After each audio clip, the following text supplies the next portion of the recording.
Welcome back to the Crave Connection in Product podcast. The In Product podcast is where we have honest conversations with people who are actually building digital products. I'm AD, founder of In Product, a recruitment and community business for people working across product design and engineering. This episode follows up on our last In Product meetup, where we hosted in collaboration with Creditstar on the topic of product growth in regulated industries, building fast with compliance. What we're going to dig into today is what it really looks like when compliance and product actually work together. So if you guys could just quickly introduce yourselves. Phoebe, should we start with you? Sure. Hi, I'm Phoebe. I'm a lawyer and founder of Legally Influenced, which is a modern law firm tailored to startups, creative agencies, and creators. I most recently worked at TikTok in their legal team, where I worked very closely with the product team and experienced rapid growth in the product world. So I'm very much looking forward to speak about this product from the legal and compliance perspective. Phoebe. Cash? Hi, I'm Kash, Chief Product Officer at Creditstar Group.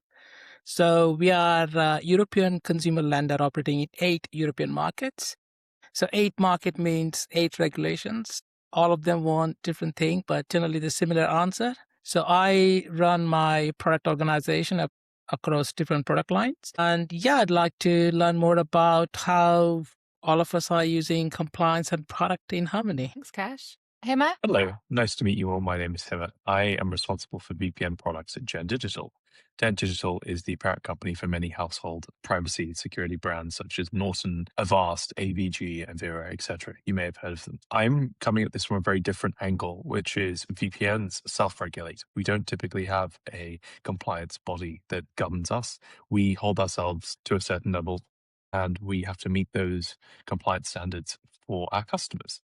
And so I'm coming to give perhaps a slightly different take on how compliance is done within products in this industry. Thanks. We unfortunately are not joined by Heath and Rowan, who were also on the panel, but we will try to bring their insights into the conversation as well. But where I wanted to start was similar to on the evening. So when you hear, I suppose, compliance and product working well together, what does that actually look like in practice? Sure, I'm happy to go first. So I would say that when compliance and product work well together, it should feel collaborative, it should feel seamless, and compliance should be being brought in at the very beginning rather than being an afterthought and having to pick up the pieces when something's gone wrong. Compliance should be something that is thought about from the outset and brought in as early as possible so that compliance and product can work together throughout the whole product journey. I would add 2 more bits, and one thing that I've also said in a panel discussion, which is absence of drama. I think that summarizes the whole thing. And another piece that I would say would be each team helping each other to achieve the objective to add more value to the consumer. So we are all working towards the same objective. So when we are working together as one team, I think not only we can increase the product velocity, as in we can ship more things faster, but actually we can build better stuff for our users and consumers. So that's what it looks like as an outcome. I concur with both sentiments there. I think for the VPN industry as well, is very fast paced. We're all chasing each other to build the best features and do the best we can for our customers. And innovation, when you try to innovate, you move at a rate of knots. And if you don't keep that compliance team involved on day one, and they aren't in the room at day one, and you invite them into the room a week before launch, that could really heavily derail things. Speaking from experience, you don't want to do it. So it's to your benefit to involve them early on. I think it will pay dividends, especially if you're in a fast-paced environment like the VPN and cyber safety space. Just getting into some specifics, Phoebe, from the legal side, are there any moments that you can share where you think compliance has accelerated or I suppose, or meaningfully changed like a product decision? Is there any instances you can give us around where that's been a real positive change? Good question. I would say if you look at GDPR, for example, and having to comply with data protection requirements, especially in Europe, that can actually sometimes improve a product because it could streamline the process for the user. For example, instead of having to provide all their personal data, all their contact information, or like they would have to do in other jurisdictions that aren't under the GDPR, instead, because that's not allowed and product is having to comply with GDPR, it might actually make that user experience better and more efficient in that way. And on top of that, the user is more protected. The user would feel more safe using a product if they know that that product has complied with whatever regulations are relevant. The user is more likely to trust the product and might want to use it more. So yeah, I would say that it's better for the customer, which hopefully would be seen to be better for the business as well. I think that was a real common theme that came from the evening. I think Kash, you mentioned it around just doing the right thing a lot of the time, and actually just that building by doing the right thing, the trust that you're building, like with your customers, is ultimately like what makes it a great experience. Are there any other natural tensions which you're all seeing between like speed and regulation right now? One of our amazing panelists actually brought this up on the panel when we did this live, which was the AI race at the moment and how AI is causing everyone to innovate so quickly. But then that also is going with its own limitations, which is that we're running at 200 miles an hour, and our own compliance and legal teams perhaps aren't able to move at that pace yet because their own tooling isn't able to keep up with that at this current stage. I think that's perhaps a friction point that's coming up where you've got to innovate and you're being pushed. Everyone's being pushed. Kash mentioned this within his own company. There is pace going on and everyone has to ship in.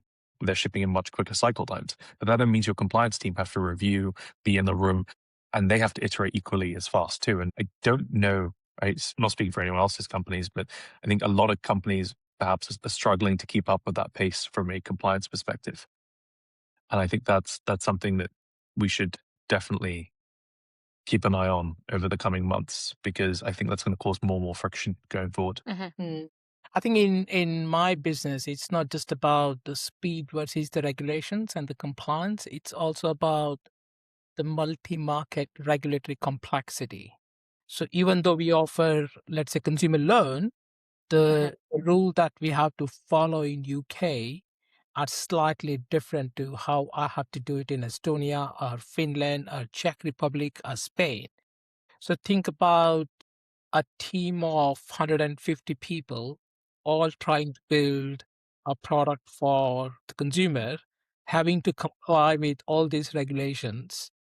So that process of navigating through, it doesn't create the friction, but it sometimes you have to be very clever in terms of how do you navigate your way through different regulations. Otherwise, it can definitely come across as speed and tension and more friction. Like, how do you create like a culture where I suppose there are going to be differences in opinions and differences in like risk appetites. I think Phoebe spoke about this quite heavily in terms of like people's risk appetite and within a team itself. So how have you seen, I suppose, that play out in terms of your teams? How have you seen people actually disagree or work, or agree and come together and actually solve this? And how do you create cultures which allow that? I think I would do two things, and we have been practicing that. So the first one is giving that psychological safety to the team member. So if somebody raises an issue saying that we are not compliant on certain part of regulations in some countries, they should not be seen as they are slowing us down, if you know what I mean. So that's one thing is very important, that any part of the process in the product development, we should have that like freedom for anybody to come and speak up in terms of are we doing the right thing or not for the consumer. And I guess the second part is celebrate early catches. I think we need to celebrate more often when people really come up and raise their voice and give some feedback. I think we need to start celebrating that and bake that into the process so that it encourages more people. And that's probably the best way to actually catch those things quite early in the process. Himmat, does it look particularly different in terms of your environment? The impact that a PM has in this environment. In our world, the PM is there to catch these kind of mistakes. But at the same time, we have also, once you've been in this in the space long enough, there's a certain level of expectation of what your customers want, and that carries through engineering, through design. I think there's this level of self-compliance that becomes a part of this, because you are holding yourselves to account. Whether you're an engineer, whether you're a product designer, whether you're you're someone in legal, you know what the customer is expecting. So you know that when you build something, you keep yourself honest throughout the process, and I think that really helps. And that's how it typically works in our world. I'll give you an example of something that we're shipping in the coming weeks: manual IP shuffle. It allows you to change your IP address if a website doesn't load. Pretty simple, but there's a lot of things you have to catch. You have to make sure it doesn't leak. You have to make sure that you don't store those IP addresses. There's lots of things that you have to carry out throughout the process before it launches and before it even gets in the hand of a customer.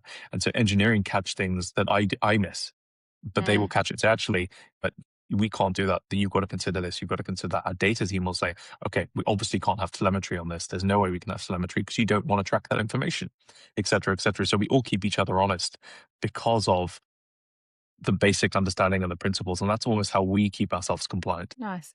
And Kash, you mentioned on the evening something which I think was quite like a strong view around KPIs should be shared between like compliance and product teams.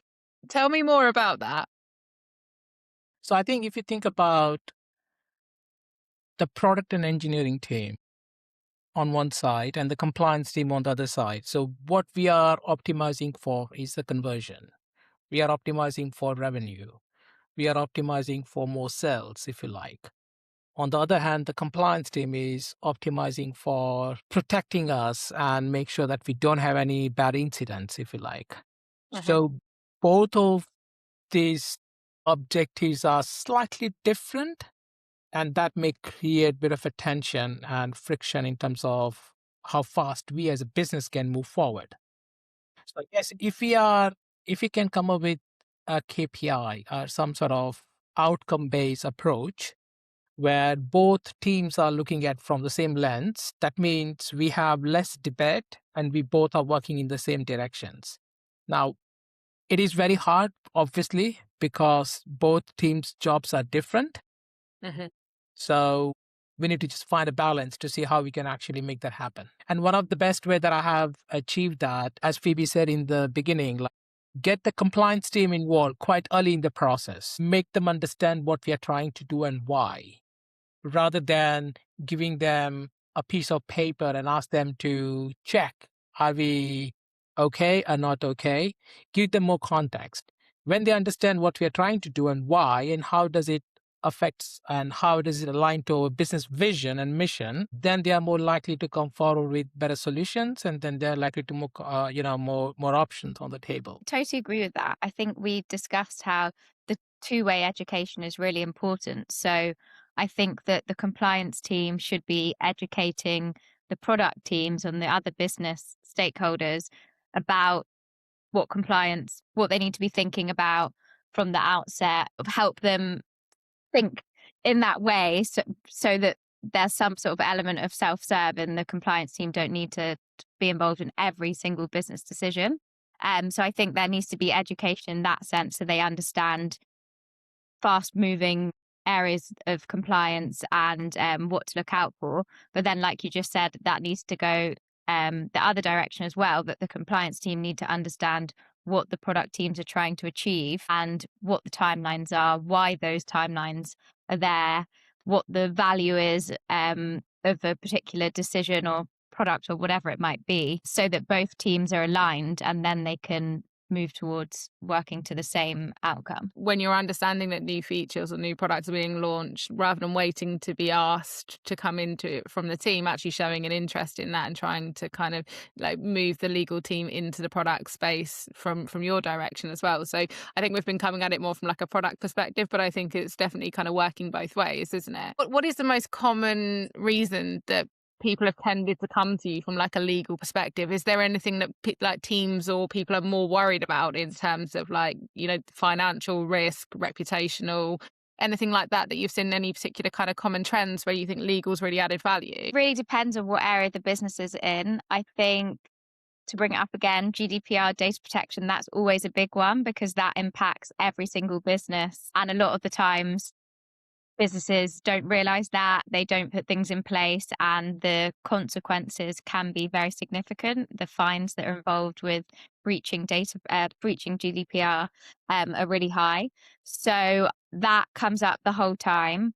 I'd say that recently, as you can imagine, there's a lot of questions around AI, and that's obviously coming up a lot at the moment. Businesses are wondering what they need to put in place to either incorporate AI or into their processes, or if they're working with other businesses or suppliers that use AI, then they want to understand the legal risks there and what they need to do to make that work. But yeah, if a business is more in a regulated area like finance or health, for example, then obviously the questions are more around those regulations.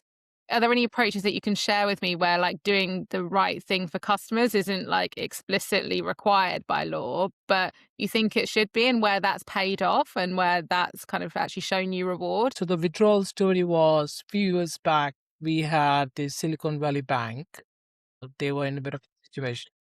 So there was a wider panic in the market. Now, nothing to do with our business, our product. People started withdrawing funds from their account or from our investment product. Now, obviously, that's not good for us. So instead of trying to stop them, we just reached out to them proactively and say, here is your funds and investments, and hope you achieved your goals and all of that, and made sure that everybody received the funds, and we followed that through the process, and people really appreciated that. But the results were fantastic. It created the trust between us and the consumer. They came back with really double the investments, and in some cases really blew all the metrics. So this really shows that doing the right thing, like how you would like to be treated if you are in that situation. Because think about their position. They are worried. There is a lot of anxiety in the market. They don't know what to do. So the first thing they take is try to protect their capital. Now, you have a choice as a business. Either you focus on your conversion metrics or do the right thing, which is what we did. And it paid off. Second piece, in fact, we are working on right now 2 projects. A really good example, one would be BNPL. BNPL is a quite common thing right now, but BNPL does not have all the regulatory regimes that you would have for consumer finance. It is coming. However, when we started building that product, we started actually implementing as if you are doing a consumer loans. So we do the thorough check, all the due diligence for the affordability to make sure that even if it is a short-term BNPL 3 months product, the consumer would never get into any difficult financial situation. So this is the intent that we followed through in terms of what is the right thing to do. Yeah. And it is actually coming as CCD2 regulations in Europe later on this part of the year. But we never actually waited for the regulations, if you know what I mean. From someone speaking from personal experience, I think it would be for the way in which I work, which is someone who absolutely likes certainty and likes very clear, as Phoebe knows from working with me. I like to know where I stand on everything and have pure clarity. There are obviously some good examples, but are there any parameters around like how you decide what approach you're going to take when legislation could be like, or compliance is unclear? Like, how do you decide when there's not a clear-cut way of doing things? What things do you take into account? I think you just look at the intent and just follow the same basic common sense principle. Is this the right thing to do? And then you don't start with looking at 500-page regulations, right? Yeah. We look at, okay, here is the product that we want to build. This is what we all want to offer to our customer. Now, how would that product would make them feel in their financial journey? Is it the right thing to do? And then you come up with your hypothesis. You come up with a solution. Once you have that solution, then you go back to your regulations and check if are we within the framework. And most of the time, if you have followed the common approach, I think it would fall in place. Of course, you may have to tweak a little bit. So, for example, in one of the markets, there are very explicit regulations in terms of advertisements. So when you are advertising for a consumer finance product, you cannot actually say it out loud, come and take the money. if you know what I mean. So you have to be very, very careful in terms of how you come across, because some people might take it responsibly.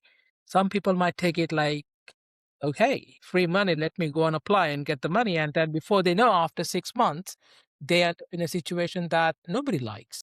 And we have to be very clear, transparent, honest, give them control so that they make the right decision and we all benefit. Sorry, one more piece that actually I would like to add here. This is actually quite close to my heart. If you think about the credit card industry, many people actually understand how much interest rate we pay. If you ask normal person how much you pay on American Express or Barclays, I'm not blaming them, but that's the industry practice. Our credit card generally charges 29%, give and take, 25 to 29%, which is quite high compared to a personal loan of 8%.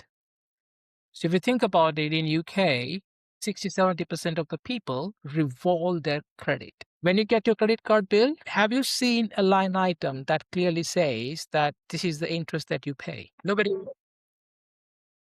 American, look at American Express, amazing brand. I love the brand, but they don't show that. I don't know why. So one of the features that we are building is when you are about to make a credit card payment, we will show you exactly if you pay X amount, this is the interest that we're going to charge you. If you pay Y amount, this is the interest rate that we're going to charge you. Now, this is, of course, it may come across as going to affect the business for us, obviously, but in the longer run, it all pays off. Yeah, that's news to me as well. I think we're all going to go away and look at that afterwards. So where do you draw the line between like genuinely protecting the customer and overcomplicating the experience? Like, there's a conversation between good friction and feeling like it's overly complicated. So has anyone got any advice on that? Got an example of one that I think is pretty interesting. At the moment, Apple have got this ask to track ATT. You may see it when you download apps. They ask, would you allow this app to track you? Now, we're a privacy product. That's alarming. Imagine you're downloading a VPN and it asks to track you. It's actually default. It's if you have any telemetry of any kind. Obviously, if that's not actually in the tunnel, it's throughout the sales process. How did you actually download the product? That's typically what most VPNs have got. For example, they've got Apps Flyer as a tool to track that. Apple will ask you you have to tell customers to offer them, do you want to be tracked, yes or no? That's a scary thing, right? You're a VPN, you're tracking me? What the hell? Various VPNs have gone throughout this in different ways. We went for the approach of, we're going to give you a clear 3 bullet points. This is what it's about. This is why we've done this. Keep it very, very simple. You don't want to use complicated language. You don't want to bamboozle. I took this because I saw a competitor who had gone for, like, it was literally like you could keep scrolling to read why they had offered us to track. And you think to yourself, you have completely overdone this and nobody's reading that. It's like when Apple say, do you accept the terms and conditions for this? Most people just accept the terms and conditions. It's scroll. Yeah, okay, I've signed off on this, done, right? Maybe Phoebe and anyone in the legal space is probably the exception to say, yeah, what am I actually signing myself away for here? But most people probably will go straight to the bottom and say, yeah, right, signed, done, move on. I don't think even the conditions, because I know that you can't redline. You're toast. You're toast. Exactly. You can't redline them, and you either accept them or you don't use the product, right? So from my world, I think there is there's a core. There are core principles you must take. One of those being you must not bamboozle your customers. When you're trying to explain to them how things work, you have to keep it simple, because they may not be from the space. Most of the customers in my space have never used the product. They are new to VPNs, they are new to the space. Do not try and bamboozle them. Keep terms simple. Keep it very, very, I don't like the term layman's, but you can't go in there with big words. Keep it understandable, allow them to digest it, and give them a route back to read that later if they wanted to. Have something in settings that allows them to find that. So if they go, oh, actually, what did I agree to? Maybe they rushed through it and thought a couple of days later, hang on a minute, what have I actually signed up for? What have I done? There needs to be a route back to whatever they've accepted. I think those are just some core tenets that you must keep in mind when you build something and you are having flows there that are potentially long-winded, that there is a way to allow customers to fully digest what they're agreeing to or saying yes or no to. I totally agree with that. And I think it goes back to the point we made earlier about the importance of building trust with your users. And I think if you were to overcomplicate legal jargon and really lengthy terms, then it would just scare them away. Yeah. So I think transparency and trust is really important. And one way of doing it is totally like keeping things simple. I was saying the analogy we use is, would we want our parents, grandparents to go through, or siblings or kids to go through a flow and say, oh, what have I signed up for? What is this, right? Nobody ever wants to think of their elderly parents, their elderly grandparents going through something saying, what have I just agreed to? It's awful. It sucks. We've all probably been through that. And I think that's the core philosophy we have tried to embody when we build our products here, has been, okay, you've got to think about your own families going through this flow. Would you want them to feel like this? Would you want them to go through that? And I think you have to keep it not tugging at heartstrings, but you have to keep it real. Otherwise, you lose perspective of why you're doing it and what you're doing it for. And that's a really good example. I'll definitely use that next time I speak to my team. One of the design principles that we have is the better off by default. So you want to build a product or experience where the default setting is good settings. So if somebody does not even understand the product or experience, they don't change anything, they just go click, click, click, click, click, and they are still in a better position. It's very hard. I think it's as a rule of thumb, if they say design the path of least resistance to be the path of the least regret. So that kind of explain, like, of course, we have to have every settings to be reversible, on your face, easy to understand, all those good things. But the reality is not every consumer for the digital product, they don't read everything. So you have to assume that people are not going to read everything that you say, even in a plain English. Even if they click, click, click, click, click, the end result is still a good result. I think that's the rule, basically. Again, this is going back to Really good rule. We're doing the right thing, the intent. Just to close us off on a final question, if you could fix one thing about compliance and product teams and how they interact today, what would it be? And do you have any practical tips of doing that? I think you gave this one when we spoke live. It's about the ability to see the world through each other's eyes and see that, okay, compliance has got this product, for example, always, and it's really easy for me to say this, obsessed with building the best thing for customers, getting them the KPIs that they've set, and shipping as fast as possible.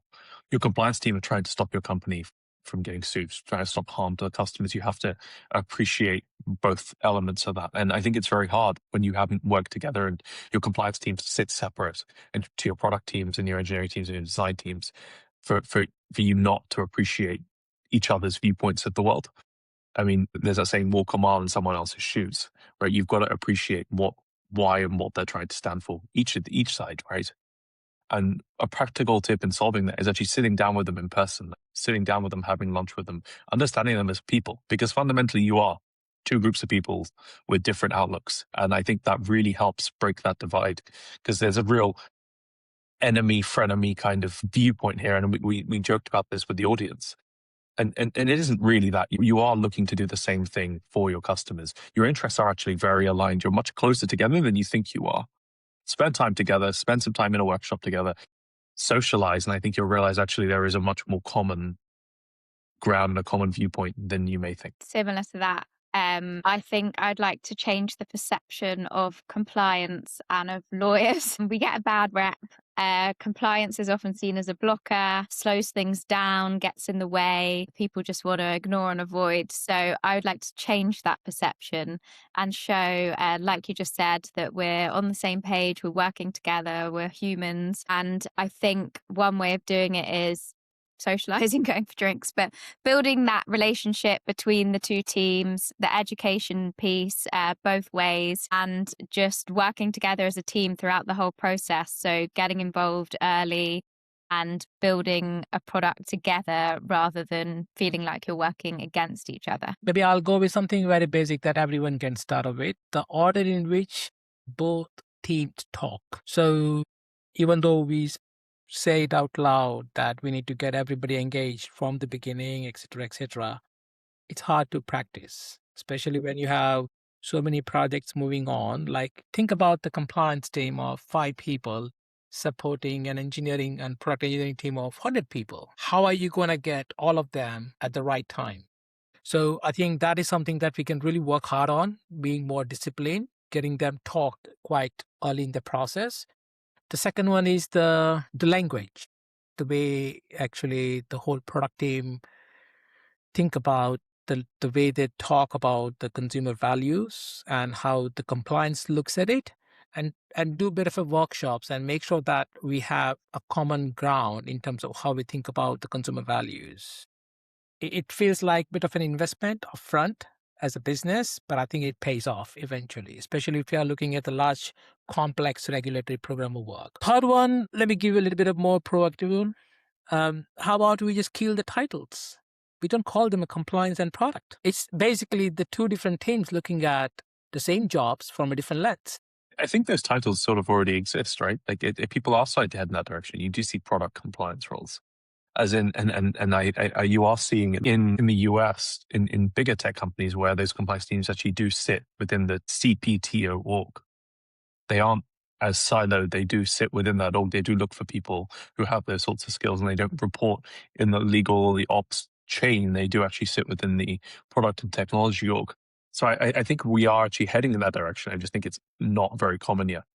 So I don't think Cash, your idea is so ludicrous. I actually think those roles are starting to appear, and I think they will become more and more prominent. I just want to thank you all. I think this is exactly what I was hoping for, to get some actual practical ways of working, realities, and things for people to go away, consider and try. So I really appreciate all of your time, both on the evening and today. For anyone who's been listening and has enjoyed it, has learned something new, the main thing to do is to share it with other people who can also learn. I'm sure you can always reach out to any of our panelists as well. I'm sure that everyone will be happy to continue conversations. And the main thing is to come along to the next In Product Meetup, because that's where you get to actually have those raw, honest conversations in person and get even more candid than we did today. So thank you all so much for taking part. I really appreciate it. Thank you. Thank you. Thank you so much for having us.